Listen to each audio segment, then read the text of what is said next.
This year, it's a cooperative endeavor supported by the Pinkerton Foundation and the Robert Sterling Clark Foundation, both here in New York City. We thank them for their support.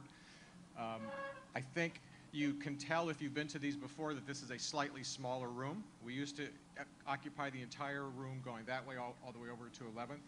We decided for this topic that it probably had a little less appeal for the general youth justice community because today's topic is about close to home, which has some popular elements to it, but it's also a lot of organizational details and policy and bureaucracy.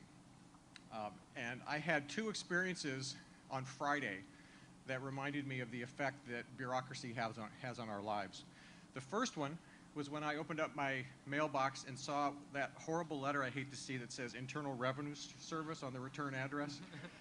And I took a deep breath and opened it up, and then I saw the word penalized, that we are being penalized for paying an incorrect amount of federal taxes. And then I started looking at the detail, and I saw it says, we paid $5 too much. And for that infraction, we are being fined $102 for paying $5 too much. But they're willing to deduct the $5 overpayment from our fine. And I thought, what world is this? Yeah. So now do I go to someone and like hire them to talk to the IRS, or do I just pay the $97 and walk away?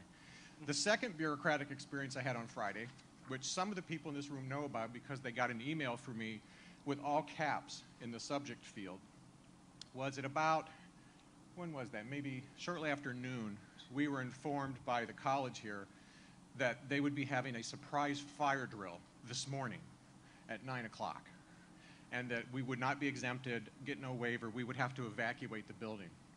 And we thought, what, do we have everyone assemble and then announce now we have to all go outside like at second grade and we get to like start the event outside?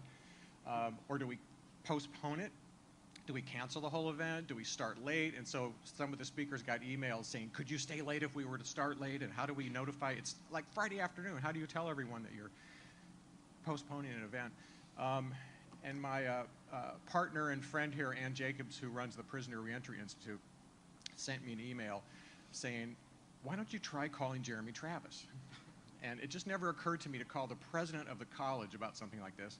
But I called him, he was in a meeting, and in 30 seconds he said, call Rob Pignatello, who's the vice president for operations and administration. I called Rob, and about 10 minutes later they'd called back and said that they had contacted public safety and canceled the fire drill and would reschedule it for a later date. And I never knew you could do that.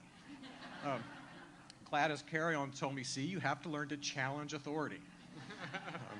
And I think of myself as being fairly challenging to authority, but I guess I do it mostly in a snarky way behind its back. I usually don't walk right up to it and challenge it. So those are my two bureaucratic experiences on Friday. Close to home is a lot about challenging bureaucracy, changing bureaucracy, understanding other people's point of view, figuring out why they use language that's different than yours, how you can mesh your procedures with their procedures. And we're going to talk about that some today. And to start us off, I thought I'd have one of our funders welcome you to this event.